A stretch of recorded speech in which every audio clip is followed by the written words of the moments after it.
How are you guys all doing? Welcome back to the GSMC Chip Shot Football Podcast brought to you by the GSMC Sports Network.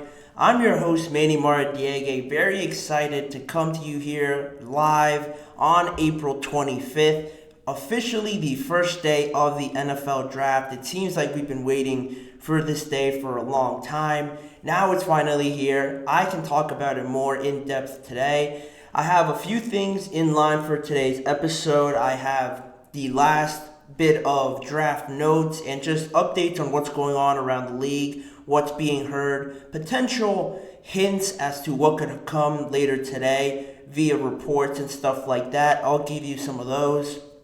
Then we'll move on to an interview JJ McCarthy did this week on the Adam Schefter podcast, talking about the teams that could draft him and just his overall feelings from some of those teams and his reactions to being drafted by any one of those teams.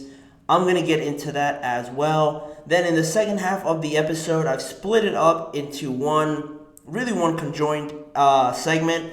In the third slot, I'm going to be doing a mock draft, picks 1 through 16, and then in the last segment, I'm going to round it off with the last few picks, 17 through 32. In my first official mock draft this offseason, I've waited till the day of the draft to drop it, to just keep it closer to the date.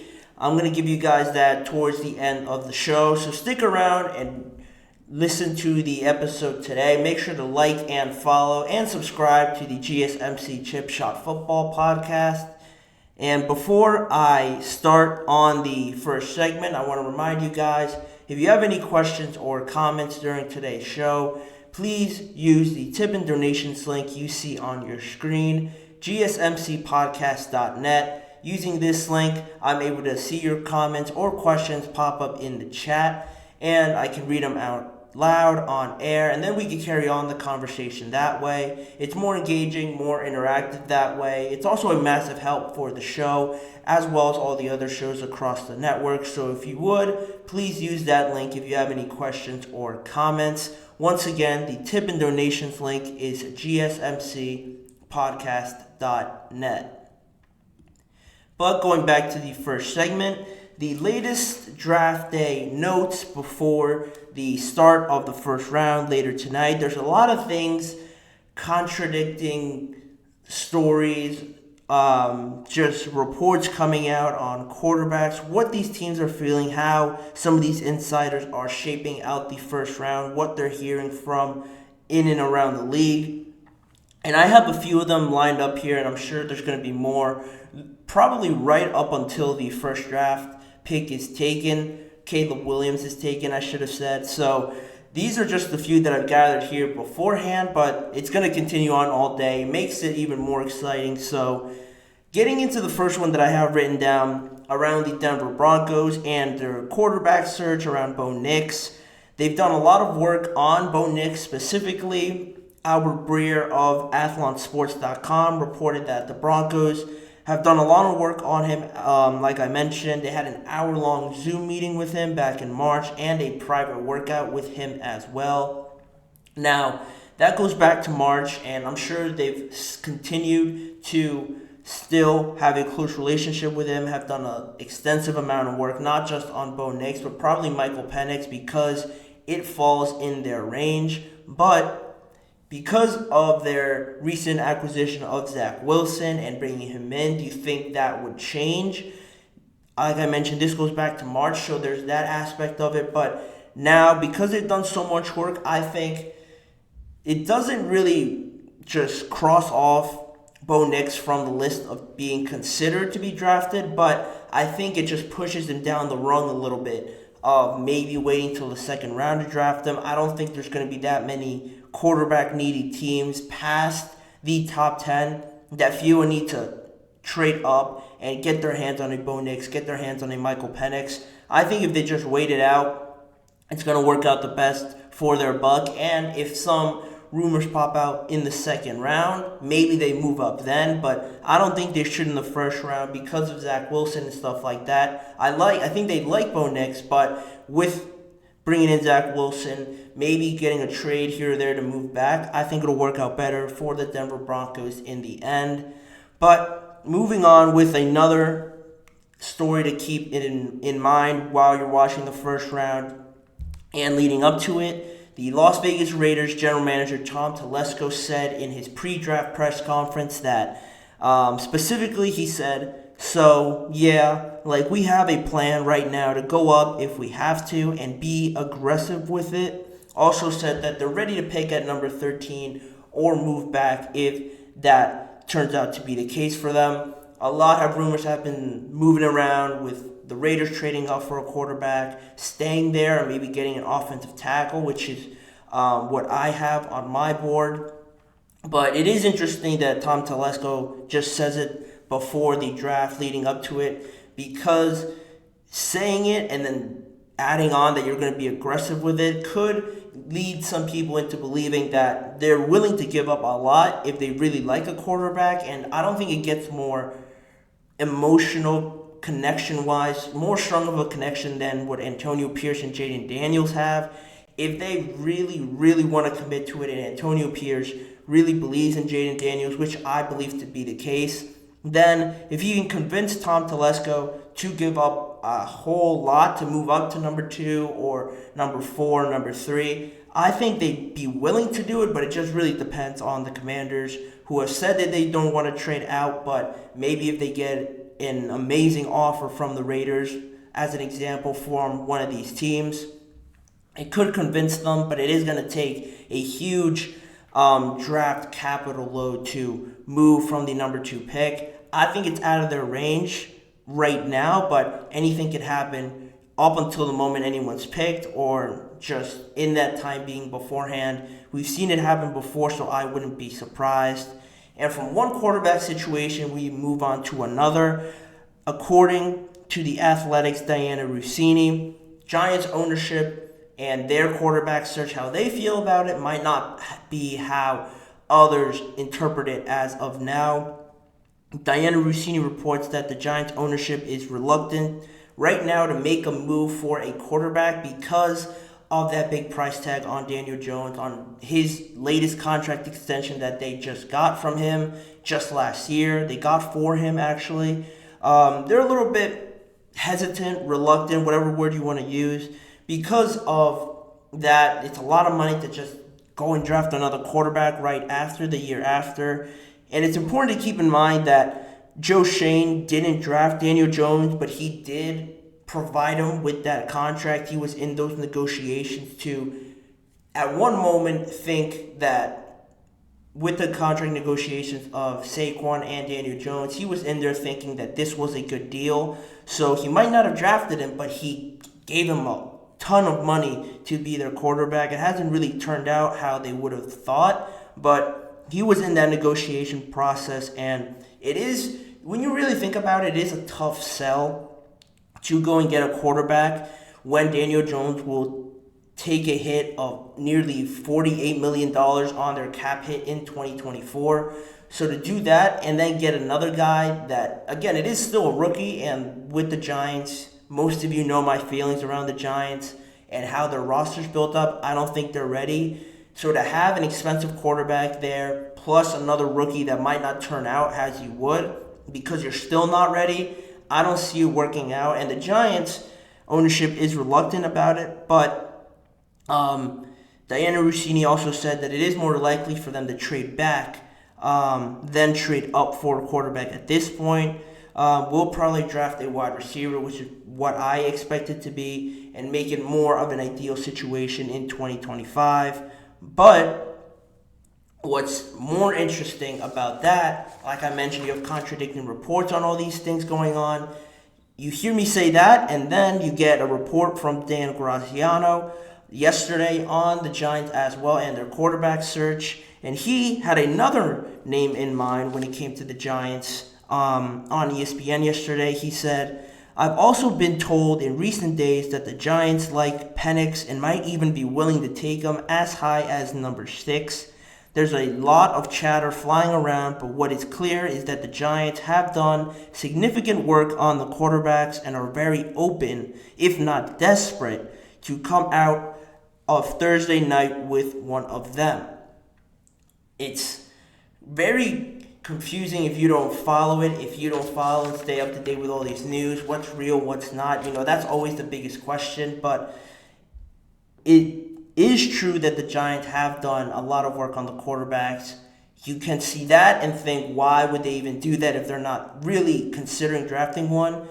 Again, I understand that and see why that could happen, but especially Michael Penix at number 6.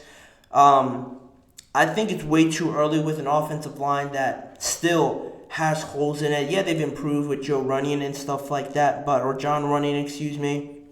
But Michael Penix at 6, again, if you really wanted him, I think you could wait. Comparing taking Michael Penix to a Malik Neighbors, who you could get at 6, or a Rome Odunze or somebody like that, comparing the talent and how much they could help you this next year, I think Neighbors blows your expectations out of the water, just compared to what Michael Penix could give you, potentially being a backup and not contributing right away from that aspect. But contradicting reports there, although Diana Rossini did say they're reluctant, their owner said also a few weeks ago that they might be hesitant. He might not be on board completely, but if Joe Schoen and Brian Daboll feel very confident about it, he would support them in any decision that they take.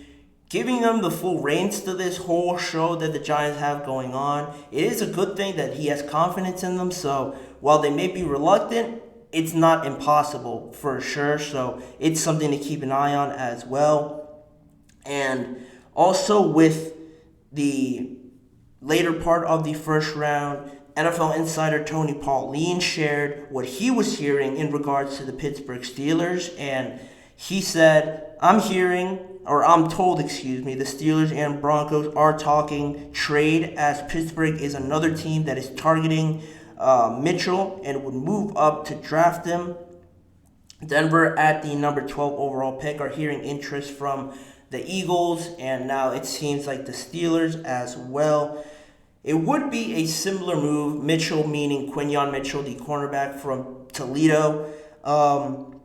It does fit the narrative that I have set for them. I have the corners, offensive tackles starting from 12 and then going on through probably 17. So it does make sense, the range. And the Steelers, if you saw them, followed them in the offseason, they were big fans of Quinyon Mitchell. Mike Tomlin, in specific, seemed to be a big fan of him at the Pro Day, talking with him a lot, really just observing him from a close perspective. So it makes sense. And the Steelers, just on trade talks, I mentioned yesterday, I want to say, that they restructured recently Alex Highsmith's contract to free up $7 million more on top of the $12 million they already had. And the $12 million would have already been enough for all these rookie signings and their contracts, but they added even more on top of that, which connects to this story or connects to the Steelers potentially lining up for a big move, a trade up, or trading for one of the big named receivers like Ayuk or Cortland Sutton in these sort of trade talks. Maybe they might not be discussing a trade up to 12, but if you have the Broncos' attention already, you could start trying to work out a deal for Cortland Sutton. You see the connection there with Russell Wilson, so that makes sense. Freeing up a lot of cap space like that doesn't just happen as a precaution.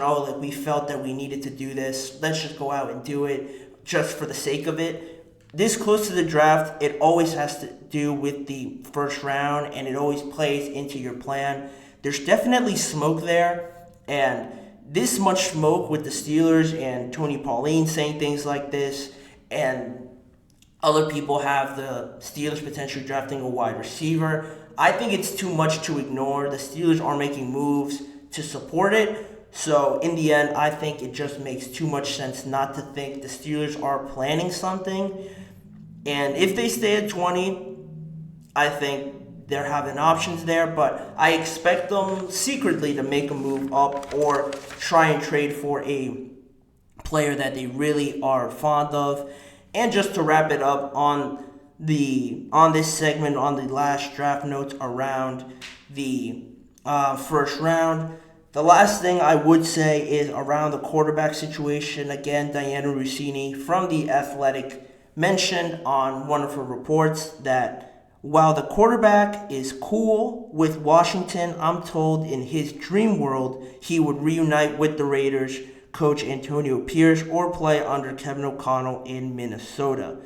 Referring to, again, Jayden Daniels and that connection relating back to the report I mentioned before. Same thing with Diana Rossini and her sources coming from the NFL. It's something to monitor for sure because of that meeting that I mentioned last week with the Commanders having that big top 30 visit with a bunch of quarterbacks and a bunch of prospects. It didn't sit well, at least with Jayden Daniels' agent, and that seemed to ruffle some feathers there. In my opinion, the way I saw it, it didn't seem like Daniels and his agent really went through with that. They didn't really like it, that it was sorted out that way. And yeah, he might be, the word cool could be interpreted very, very different ways. Saying that he's cool with being drafted with Washington isn't the reaction you tend to get from accomplishing your dream and playing for an NFL team. Of course, Jayden Daniels has said that he'd be totally fine with it afterwards, yesterday or into today with these reports. But again, I think there's too much smoke there with the Raiders liking Jayden Daniels, the Commanders bringing in all these quarterbacks at once on short notice. I think there's certainly something there. I think they're going to draft I know they're going to draft a quarterback. I don't think they'll trade it. It's just really now who that quarterback could be, and it's certainly something to watch in that first part, just the second overall pick in the first round later tonight, set to start at 8 p.m. Eastern Time. And with that, we'll leave it there and we'll move on with the show. A lot more to talk about. The mock draft, I mentioned my first mock draft of this offseason is coming up later on the show. But beforehand, we're going to get into J.J. McCarthy's interview that he had this week on the Adam Schefter podcast, talking about the Vikings, the Patriots, the Giants. He had a lot to say about all the teams that are rumored with him. So stick around and find out what he said. You're listening to the GSMC Chip Shot Football Podcast. I feel like I'm losing my mind. Is everybody in the world blind? Please, Lord, give me a sign, a sign. I feel like I'm losing my mind. Is everybody in the world blind? Please, Lord, give me a sign, a sign. I wanna be the greatest. Everybody on the fake shit. I look around and feel like everybody is the fakest. I make this every day and I'm impatient. Hoping one day I blow up from the basement. Statement, the top is so vacant. Out of this shit that I think is amazing. Waiting for my day when I'm playing. Sold out shows with 1,000 faces. Hey, give me that crown. Get in my way and to be put down. It ain't your place, all this my town. If I want that shit, then I'll get it right now. I'm losing it, the news it fits. I'm losing shit, it's stupid. If you choose to live or choose to dip, you choose to fight or lose your grip and lose a gift. Oh. I feel like I'm losing my mind. Is everybody in the world blind? Please, Lord, give me a sign, a sign. I feel like I'm losing my mind. Is everybody in the world blind? Moving right along with today's episode, straight into another quarterback-related story. J.J. McCarthy had an interview this week on the Adam Schefter podcast, and of course, like many would anticipate, talked a lot about the draft and what it would mean for him to be one of the first quarterbacks taken potentially, with all the uncertainty around what the Commanders will do, what the Patriots are feeling. Are they going to trade out of the number 3? Are they going to stick there and pick a quarterback? A lot has been made of what could happen, and one of the first questions and topics covered were on the Vikings, to which Mike McCarthy said on potentially being drafted there if the Vikings trade up or if he somehow falls to 11. If he fell and landed as the new quarterback for the Minnesota Vikings. He said it would mean the world just because Coach O'Connell, he's a guy that I'd run through a brick wall for. Everything that he wants to do with his football team is something that I want to be a part of. Obviously, being in the NFC North, being a Bears fan my entire life, and being able to play at Soldier Field and stay in the Midwest and all that good stuff, it'd be a dream come true. Very fond of the Minnesota Vikings, and especially Coach Kevin O'Connell, which relates back to the story I mentioned just about a few days ago with Kevin O'Connell and how he felt about their next quarterback that they would draft. Going back to it and just pulling from that story, in an interview Kevin O'Connell did, he said that he just feels that their next quarterback is going to be the guy. He seemed very adamant about it, very passionate about really being convinced that the next quarterback that they draft is going to be their guy, the guy for the organization. And he mentioned how in years past he sort of had to fend off all these potential opportunities to draft quarterbacks, but he decided to decline them because he didn't have that same feeling around those prospects that they could be the guy. And you see that, you hear Kevin O'Connell be so engaged with that sort of feeling and bringing in a quarterback that he truly believes in. Now you have J.J. McCarthy almost to the same level of, emotion and just gravitas with what he says. He also says it would mean the world to him. It would be a dream to play in Minnesota, and especially mentioning Coach Kevin O'Connell saying he'd run through a brick wall for him. It just seems like they're very passionate about being with each other just for the rest of their careers. It seems like a match made in heaven, just the way that they're talking, one talking about the Vikings and the Vikings talking about their next quarterback. It seems like it's just matching up perfectly, and how they're talking about each other, I think it makes too much sense. And I think this would be ideal for JJ to land here. He seems to think the world of it as well, saying it would be a dream come true to him to just stay close to where he is already.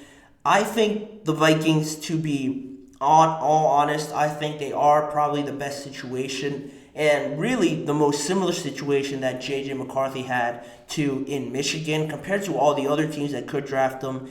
It's going to be a uphill battle for all these teams, almost mountains to climb with some of these teams that they draft J.J. McCarthy. But you look at the Vikings, and it's almost like not a mountain, but maybe a hill. Maybe a very tall, not as steep hill as some of these other teams, because they have Justin Jefferson for right now. They need to find an extension for him ASAP, but they have him, TJ Hawkinson, Jordan Addison. They brought in Aaron Jones. They have a lot of weapons, and it is something that JJ is already accustomed to at Michigan, being surrounded with all this talent, great coaching. It seems like just perfect for him to just continue what he's been doing, not trying to be the hero and not trying to do too much, just getting it out to his playmakers and doing the best that he can to just support them. It would make the most sense to me.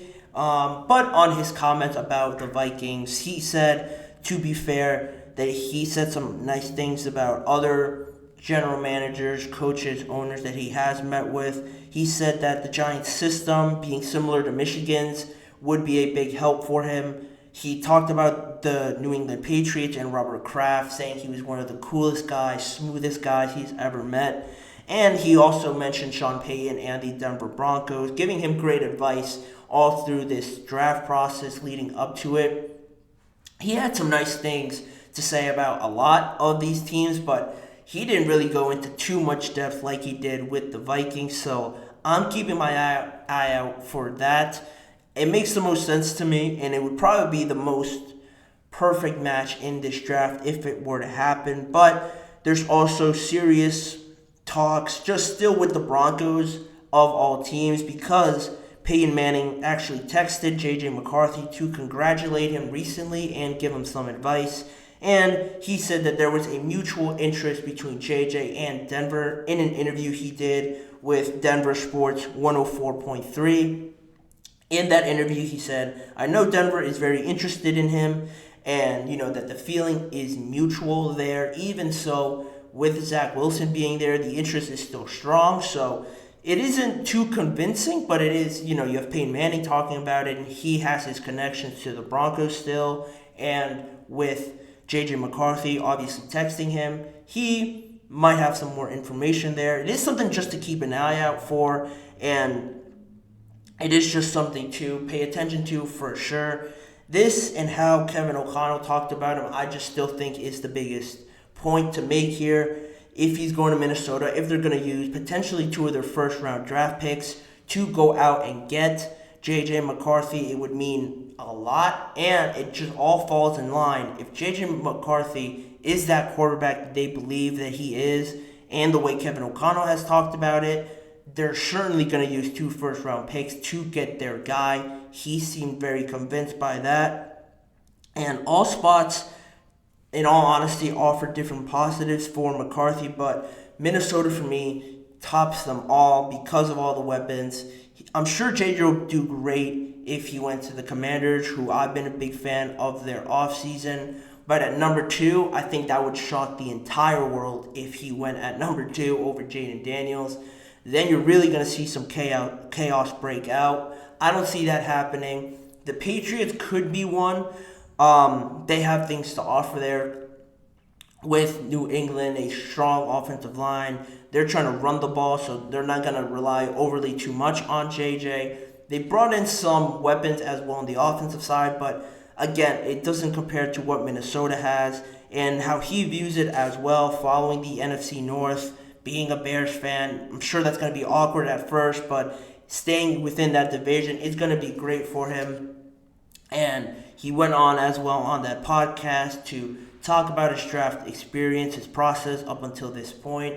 With JJ, a lot has been said about him, to be fair. Not too much has come out from him to be completely real. Most of it has come from what Jim Harbaugh has said and people talking about that. And all JJ has done is just impressed in the pre-draft process of the pro day, the combine. Hasn't said too much really in regards to things like, I think I'm the best quarterback in this draft. I think I should be one of the top picks. He's really not said anything like that. He's just gone about his business and just performed through all these processes. He's followed the protocol to the T up until this point. So I think a lot of teams like the low maintenance, just all about football, that just seems to revolve around JJ. And it certainly helps that Jim Harbaugh is talking you up, saying that you're the best quarterback in Michigan's history. That all plays into it. I think the Vikings are very convinced by it. I'm convinced by it. I have him as my 3rd ranked quarterback, and it just seems like the perfect match again for JJ and the Vikings to make this move. But we'll see how it all pans out. We'll see what the Vikings will end up doing. And that is a perfect transition into my next segment, my big segment in the second half of the show. What are the Vikings going to do? Where's JJ going to fall? Find out where I have them ranked in my first and only official mock draft this offseason. That is coming up after the break. I'll tell you where JJ's going to go, where the Vikings are going to pick, and all things related to the first round of the draft. So don't go anywhere. Stay tuned to find out how I have the first round of the NFL draft falling right after this break. Looking for your daily fix of sports talk without having to pay for it? GSMC Sports Network is available on YouTube. Just search GSMC Sports Network. Get your fix of daily sports talk shows on YouTube, absolutely free. NFL, college football, NBA, MLB, MMA, UFC, fantasy football, and so much more. GSMC Sports Network has shows running all day long, with new sports shows starting every 2 hours. Just like on your favorite cable sports channel, except GSMC Sports Network is absolutely free. Just search GSMC Sports Network on YouTube to catch one of your new favorite shows, like the GSMC College Football Podcast, Chip Shock Football Podcast, Hoops and Heels Women's Sports Podcast, GSMC Basketball Podcast, and so many more. Check it out for yourself. GSMC Sports Network, now available on YouTube absolutely free. Search GSMC Sports Network on YouTube right now. Welcome back to the show. Now it is time for my first official and only mock draft, NFL mock draft for this offseason. I've waited till the day of the first round to drop it, gain all the information, and talk about it, and really be convinced with what I think is going to happen in the entirety of the first round. I'll go through picks 1 through 16 in this segment, and then I'll take a break, and we'll come back with the back end of the first round. So, without further ado, let's just go right into it. Number 1, Caleb Williams. It would be minus 20,000 on betting sites by this point. It's all everyone's been talking about with the Bears. That's a no-brainer. Obviously, the number 1 overall pick at this point. Number 2, we go with the Commanders. A lot has been said. I've mentioned a lot already about what they're going to do, trading, what they like, Jayden Daniels, what are his feelings about it. But with that being said, I think Jayden Daniels just is the pick here for me. It's so tough because I wanted to go sneakily with Drake Maye because of what he said around the meeting that they had on their top 30 visit. Quite the opposite feeling that Jayden Daniels had. Drake Maye, as opposed to Daniels, who wasn't too sure about it. Drake Maye said he thought it was one of the coolest visits that he's been on. And I'm sure if you're the Commanders, that's the sort of reaction you want to get from your future quarterback potentially. But I just think Jayden Daniels, his talent, coming off of a Heisman winning season, the ability to run and throw the ball as well, I think it's too good to pass up here. And if it wasn't Washington at number 2, I would think Las Vegas would trade, but that's too expensive. So the Commanders get their quarterback in Jayden Daniels. Then number 3 falls perfectly for Drake Maye and the New England Patriots. The Patriots have Jacoby Brissett as an insurance for Drake Maye. They don't have to throw him into the fire right away in a tough market nonetheless, with how the standard has been set, how the fans expect the Patriots to play. They don't have to put that pressure on Drake Maye right away. Help him develop a year, maybe however long it takes. Robert Kraft, to me the biggest point was that at some point this offseason, Robert Kraft has said that he would want to get one of the young top quarterbacks in the draft, or at some point in this offseason, he didn't actually say the draft. He might as well have said the draft. He said he wanted a young top quarterback at some point this offseason. Saying draft without actually saying go draft one. That's what Robert Kraft said. So they follow that influence, take Drake Maye here, and move on.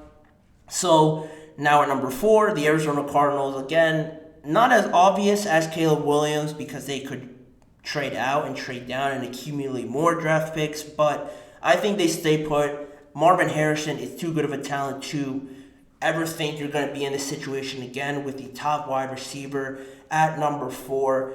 Generational type of talent. It has become closer with him and Malik Neighbors, but you can't go wrong with either one of them. I think he might be more ready to play day one than Malik Neighbors up to this point. He needed to get the best, or the Cardinals need to get the best out of Kyler Murray, so they bring him one of the best wide receivers that the NFL has seen coming out of the draft in a long time. Moving on to number 5. This is where my first trade of the first round comes into effect. I was very adamant on the Vikings and J.J. McCarthy, so this is what they go out and do. At number 5, the Chargers trade out of that number 5 spot, receive the Vikings number 11 and 23 overall pick, and maybe a first or a second round again in 2025. The details will be worked out, but not to just drown too much in those details. Regardless, the Vikings trade up to number 5 and they get their quarterback. JJ falls to them. Reasonable for Minnesota now that it is past the top 4. JJ talking so highly of Kevin talking so highly of their next quarterback, being from the Midwest, and how it all just seems to be coming together at this point, basically on the day of the NFL draft. It makes too much sense here for the Vikings not to get the quarterback, and it would be a big help in trying to re-sign Justin Jefferson, because I think he would feel better about a young, good quarterback just winning the national championship, coming in to be his quarterback, to ease the contract negotiations and be more appealing to him to stay with the team. So the Vikings trade up. They make a move for the quarterback at number 5. Number 6, the New York Giants. They could trade up. I mentioned Michael Penix, what my feelings are about it, what's been said about him. But again, you get too much more from drafting Malik Neighbors, which I have being the pick here, than you would of drafting any quarterback. I don't care if it's Caleb Williams at number 6. If he's there, don't take him. You take Malik Neighbors because you can get the most out of Neighbors right away than you could get out of any quarterback. You're either going to have an expensive quarterback sitting on your bench, or you're going to start the expensive quarterback and your first-round draft pick is on your bench and you're not getting anything really out of him. I think Neighbors can come in and maybe help Daniel Jones out. Daniel Jones had that one good season in 2022. They made the playoffs. They won a playoff game. Bringing in someone that could really help him, one of the best receivers again out of LSU, coming out of LSU. There's just something about these receivers that you really can't pass up on. You look at Jamar Chase, Justin Jefferson, Brian Thomas even as well in this draft. There's something in the water over there in LSU. It makes too much sense. History is on the side here for the Giants. Get the wide receiver and really see what you have in Daniel Jones before you cut ties and move on from him next year. That is the number 6 overall pick. Then the Titans, one of the easiest picks. I think they go with Joe Alt, the presumed number 1 offensive tackle in this draft, addressing one of their biggest needs on the offensive line at the offensive tackle position, and it helps tremendously with Will Levis and his projection and his growth going forward. They got him the weapons that he needs. DeAndre Hopkins, they signed Calvin Ridley also. They want to go as a more spread, modernized offense with Brian Callahan. You have the weapons, now you need the protection to help Will Levis do that. They go ahead and get Joe Alt here. Then at number 8, the Atlanta Falcons, another obvious pick. They draft Dallas Turner. This has to be, if Caleb Williams was minus 2,000, this has to be minus 10,000. Because the Atlanta Falcons are so great and have a lot of potential on offense, they have to address defense. Raheem Morris was a defensive coach. I'm sure he is dying to get some more pass rushers in there. I think edge would be the most logical move here. Dallas Turner, presumably the consensus is that he is the best edge rusher out of the group. I believe that as well. And they just desperately need edge rushers because their sack numbers have been horrendous over the last few years. This makes too much sense for the Falcons, so they go out and get Dallas Turner. Then at number 9, a lot has been said about the Bears moving on, trading back from this pick. I don't think it works out for them to really move them away from this player I have them selecting.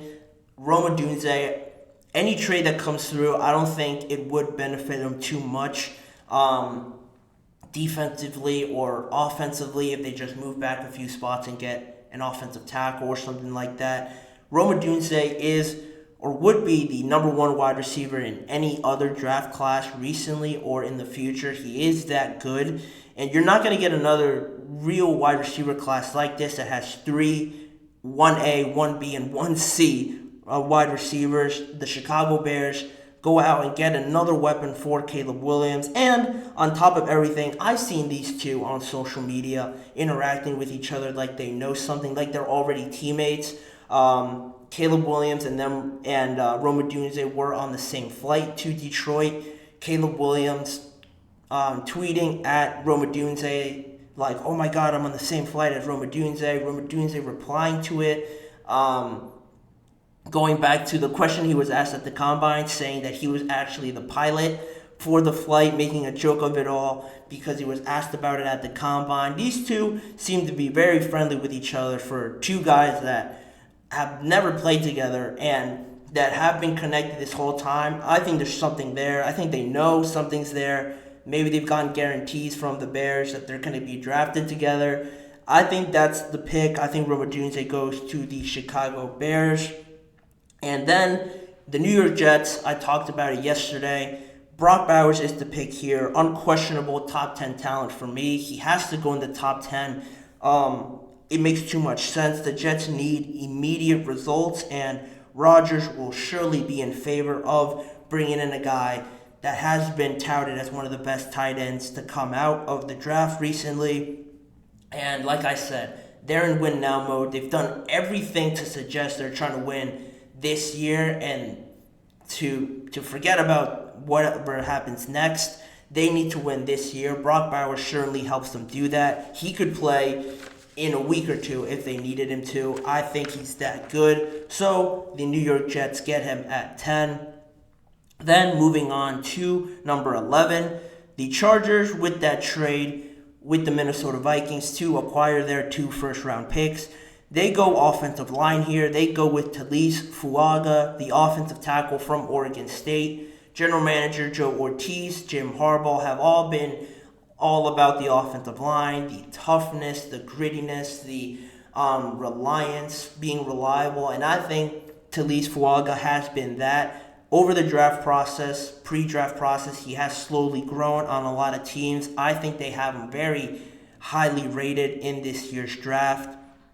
And the only thing that separates him from Troy Fautanu, I think Troy Fautanu isn't really an offensive tackle naturally. Talise Fuaga is bigger than him, and there has been questions about Fautanu playing guard because of his size. So because of that, the Chargers trying to establish this mean, in-your-face culture, I'm going with Talise Fuaga here for the Chargers.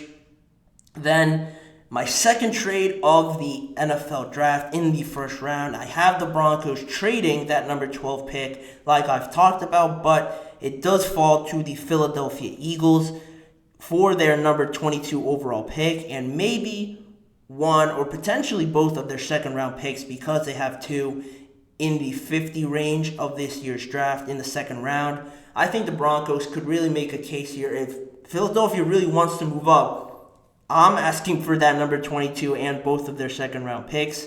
But the details will be worked out if this trade does happen. I think the Eagles really want one of these top defensive backs, and that's who I have them selecting by trading up in the first round. They go with Quinyon Mitchell, the cornerback out of Toledo. 1A and 1B for me with Terrion Arnold, but he had a really impressive pro day. He tested really well in the 40 and all the athletic traits. He looked very smooth, and his tape backs him up. I think the Eagles move up to get their guy at number 12 and address the secondary for their defense. Then at number 13, the Raiders don't move. They stay put and draft J.C. Latham. Plug him in right away at that right tackle spot to have him on one side and you have Colton Miller on the other side. I kind of wanted to go defensive back here because they only really have Jack Jones there. That was very impressive. But I'm sticking with J.C. Latham. I think he is slowly climbing up a lot of draft boards. And here, it makes too much sense for the Raiders. Get everything in place for a future quarterback at some point. Take a hit this year, and next year you can start really going in on a quarterback and be one of the best teams best suited to draft or acquire a quarterback in some manner next year. But they go offensive line. At number 14, I have Fashanu, the offensive tackle from Penn State, going to New Orleans. Not too much to think about here. Ryan Ramczyk, his injury, Trevor Penning not panning out the way that they hoped. I think it makes too much sense here for the Saints, and with the value that they have here, I don't think anyone's looking to trade up. This seems to be the consensus pick all over across the NFL that the Saints would make. Then, to round it off here with 15 and 16, the Colts have a little bit of a surprise here. They're drafting Xavier Worthy, in my opinion. Recent reports linking Worthy to them is intriguing. They think about addressing secondary, which would have been another option for them. With Terrion Arnold still on the board, it is definitely intriguing, but their secondary is young. That was the problem with them. I don't think adding another younger guy would really help. Even if he's great, I think Terrion Arnold's great, but I think a veteran like a Stephon Gilmore, a Justin Simmons would help them out more. And they also need a eye-catching wow player that on offense that could really bring people in. And Xavier Worthy, he broke the combine record in Indianapolis this year with that 40 record. He stays in Indianapolis. It seems like good things happen on that field for him. He stays and plays with the Colts. And Anthony Richardson coming back, bringing in a weapon like him with the kind of arm that he has, I think it would be a no-brainer to combine him with Michael Pittman and Alec Pierce on the offensive side of the ball. And the last pick of this segment, I went with Troy Fautanu for the Seattle Seahawks. They've been rumored with defense, secondary, and things like that, but I think offensive line still remains their biggest need. They reunite, oddly enough, Fautanu with their offensive coordinator, Ryan Grubb, who was the offensive coordinator at Washington. He is also able to play offensive guard because of his size. I mentioned that could be an option for him. Pretty realistic because the Seahawks lost Damian Lewis and Evan Brown this year. So, to put Fautanu for him to be able to play one of these positions makes it more convincing to me that they would draft him at 16, and getting the value for a great offensive lineman at that pick is a no-brainer as well. So that rounds off this first segment, picks 1 through 16. Now I'm going to go to a quick break right now, the last break of the show, and on the other side, I'm going to get to the other half of the mock draft and finish it off with picks 17 through 32. So stick around and find out how I end the first round in just a few seconds.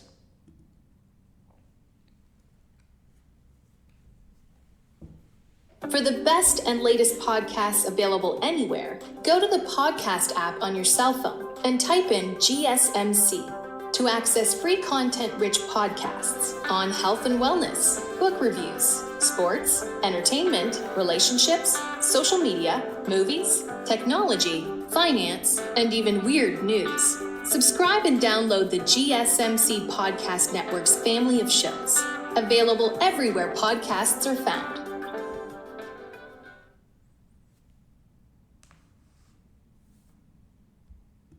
Jumping straight back into it, if you missed the previous segment of the show, I started my mock draft, my first and only mock draft this season. I went through picks 1 through 16 in the previous segment, and before I go through the rest of the first round, I want to remind you guys, if you have any questions or comments that you want to make, especially around my mock draft, please use the tip and donations link you see on your screen. Using this, I'm able to see your questions and read them on air during the show.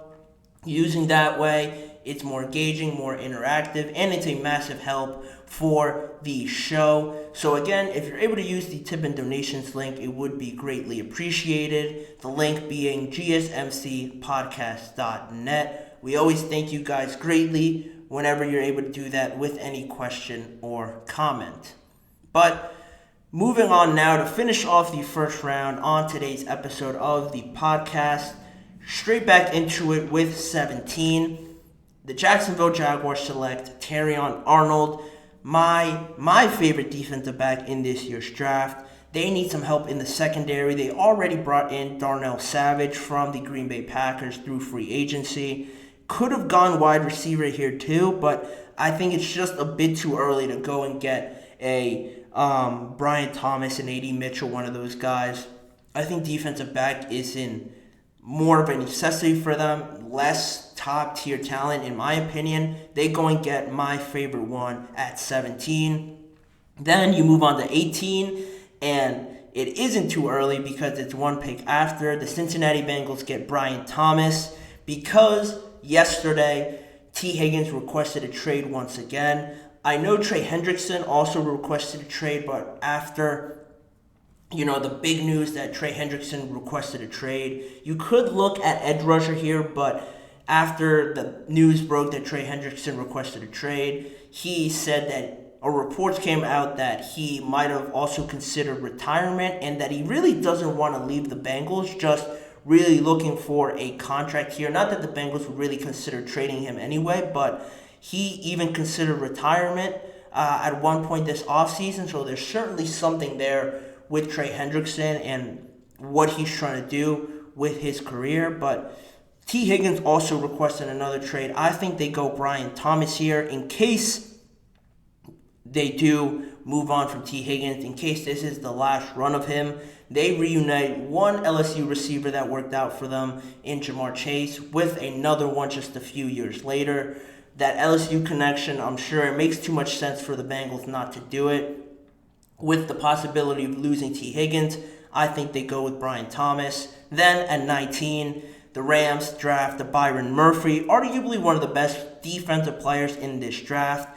A lot of people have him going a lot earlier, but the way I have it panned out, I think it is a perfect fit. And a bit fortunate that he isn't drafted before, but I just think there's bigger needs elsewhere for the other teams. And it is an instant replacement for Aaron Donald, one of the best defensive players in this draft, like I mentioned. Bringing in an instant replacement for Donald. Of course, you're not going to expect the same results right away, but it is a guy that you can plug in right away in that massive hole on your defensive line. I have a lot of faith in Byron Murphy. I think he's one of the best ones at his position, without a doubt. So the Rams make this pick, the first pick that they've made in the first round since 2016. Then the Pittsburgh Steelers at 20. A lot of talk about trading up, maybe getting a wide receiver, trading with the Broncos. That doesn't work out for them, and they take a center. One of the most underwhelming picks this whole draft. Not to throw shade on the offensive line. It's huge, especially the center position, because you're calling out plays, you're handing the ball to the quarterback. It is massive, but it just isn't as exciting as getting a wide receiver or defensive back or edge rusher, any of those positions. That's just how it is. I have them selecting Graham Barton from Duke. He played offensive tackle during his time there at Duke towards the end. Highly regarded as the best center in this year's draft, and I think his ability to play in multiple positions on that offensive line is really attractive to the Pittsburgh Steelers. It is something that I think they value highly from anybody that they draft there. You see Broderick Jones, he is a left tackle, but they played him at right tackle, and they have other guys on their line as well that they could move around. I think they really like Graham Barton, and they're going to take him at number 20. Then at 21, the Miami Dolphins take Jared Verse, the defensive end from Florida State. You can't have too many edge rushers with what you saw this past season when Bradley Chubb got hurt, when Jalen Phillips got hurt, how much different and vulnerable their defense was after that point. They had a solid defense, I thought, but then it all just came crumbling down when you have no pass rush. You can never have too many of them. Jared Verse is one of the best ones after Dallas Turner. To get him at 21 is a steal, in my opinion, for the Miami Dolphins that just continue to add to their defense this offseason. Then the Denver Broncos now at 22 after that trade they made with the Philadelphia Eagles. They also go pass rusher. They go Latu, defensive end from UCLA. Again, there is a lot of pass rushers in this year's draft, a position of value that you can never have too many there. It's good value here for their defense. You don't want to miss out on the potential run of edge rushers that could happen late in the first round. I think this is a perfect spot for them to add to their defense and then wait in the second round where there's still a ton of talent left everywhere to try and nail down an offensive player for whatever quarterback lines up for them next year. So Denver goes defense in the first round. Then we stick with defense and the Los Angeles Chargers at number 23 with that trade they made with the Minnesota Vikings in my mock draft earlier on. I have them drafting Cooper DeJean. Probably my biggest surprise of this mock draft.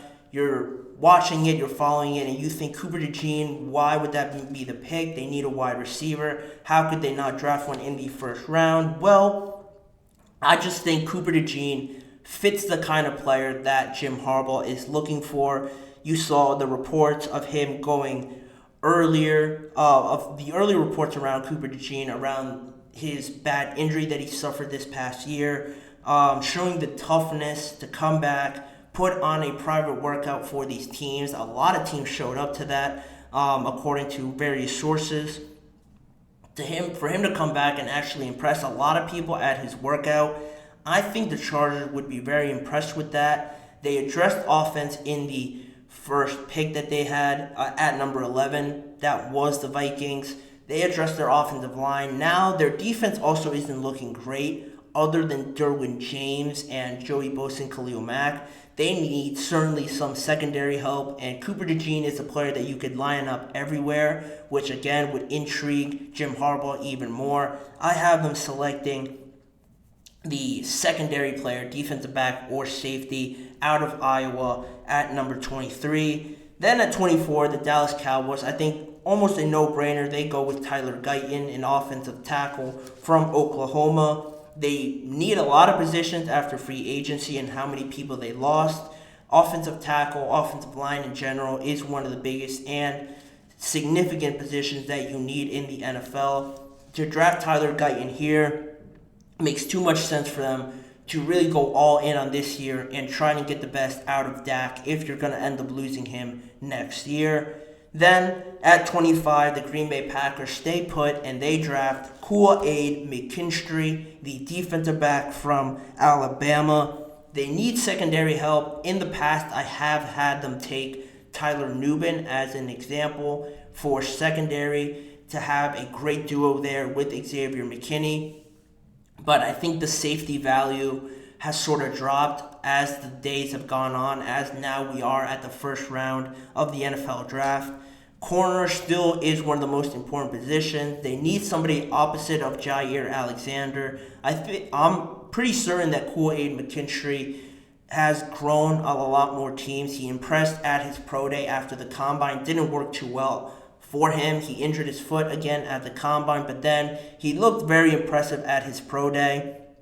Again, too good for the Packers to pass up here, to have two very solid, very fluid corners in Jair and now Kool-Aid McKinstry. Then, heading towards the end of the first round, the Tampa Bay Buccaneers draft Darius Robinson, edge rusher out of Missouri. I've seen guys, analysts like Peter Schrager and others on the NFL Network say that Darius Robinson has risen up a lot of draft boards after the Senior Bowl and impressing everyone there. After, of course, the season that he had, the Bucs need pass rushers after they lost Shaq Barrett to the Miami Dolphins. And right now at edge rusher, I just think they're a bit too young. Yeah, they're bringing in another younger guy, but he is a senior. He has a lot of reps to his name already, experience there with Darius Robinson. They definitely need to upgrade that defense, so the Bucs go with Darius Robinson. Then at 27, we continue on with that run of edge rushers that I mentioned earlier on. The Arizona Cardinals draft Chop Robinson, the edge rusher from Penn State. They already addressed offense with Marvin Harrison. Now they need some defensive help. Jonathan Gannon is a defensive guy. He knows how much it is important to have a good edge rusher. You saw how prominent their rush was with the Philadelphia Eagles. That last year he was there when they made the Super Bowl. He needs certainly some edge pressure from the interior or exterior. I think he goes with Chop Robinson here. Then at 28, the Buffalo Bills don't have to move to get the receiver that they need. They draft A.D. Mitchell out of Texas, wide receiver, more of a Gabe Davis sort of build, but I think he's a bit more talented, has a higher ceiling than Gabe Davis, and you don't have to trade up to get him. The teams before you don't really need him, so the Bills can stay put, don't have to do anything, and still get a potential replacement for Stephon Diggs. Then at 29, I have another trade happening, my final trade in this first round. I have the Washington Commanders trading back into the first round to draft offensive tackle out of Georgia, Amarius Mims. The Commanders drafted Jayden Daniels, that's great, but they also now need somebody to protect them. Their offensive line, they've addressed some of it in the offseason with some of their signings. Now they draft an offensive tackle that has a lot of potential, doesn't have a lot of experience yet. They're certainly going to have to groom him there, but he is a project for the future. They are building something for the long run. They draft Amarius Mims, and from the point of the Detroit Lions, they don't make a first-round selection, but Dan Campbell said recently that they would be willing to trade down if their guy wasn't there. I don't see too many players that fit the Detroit Lions with the way I have it falling, so they trade out of the first round and accumulate more picks in the later rounds of the draft. Then the final picks weren't too hard to make here for this first round. The Baltimore Ravens select Nate Wiggins, defensive back out of Clemson.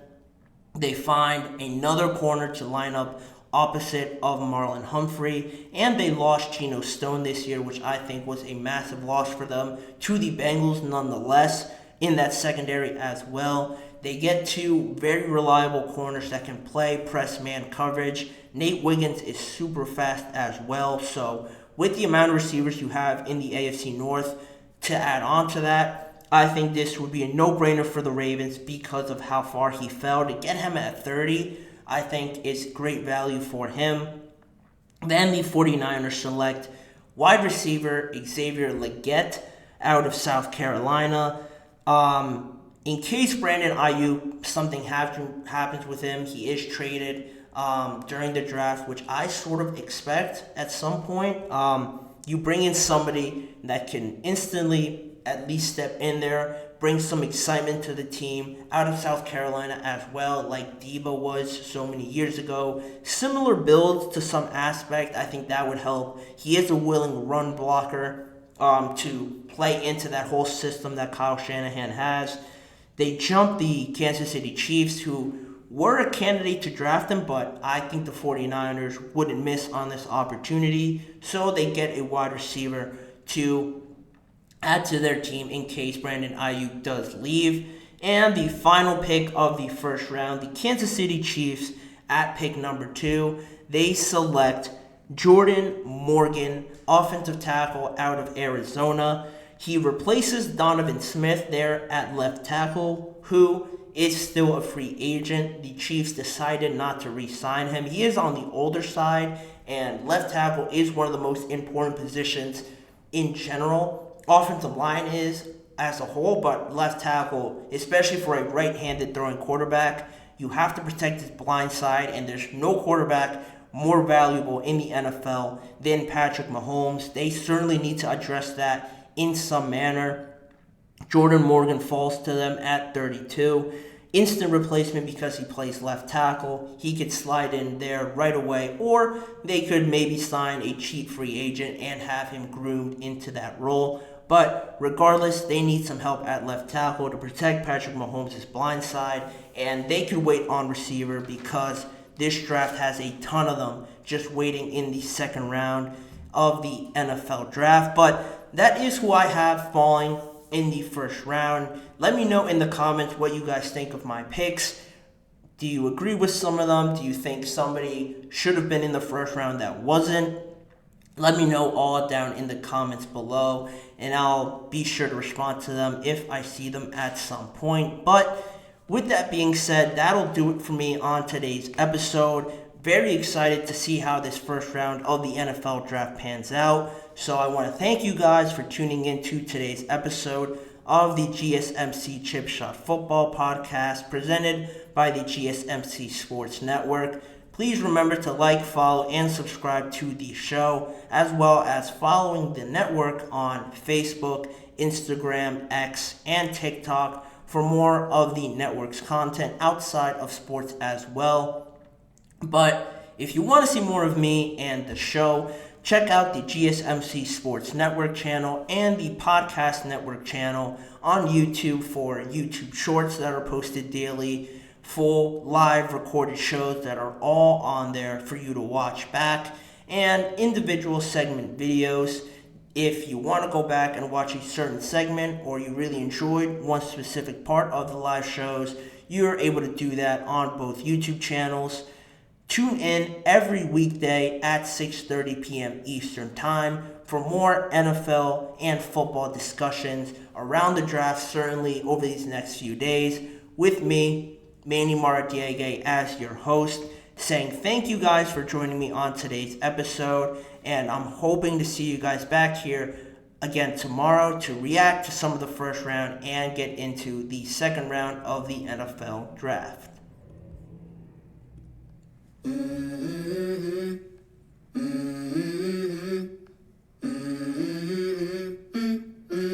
Let's go. I wake up to a little bit of drool on my pillow, feel like it's gonna be a bad day. Yeah, I'm tired of shit, and the coffee ain't hit yet. Damn, ain't that great. I don't wanna go.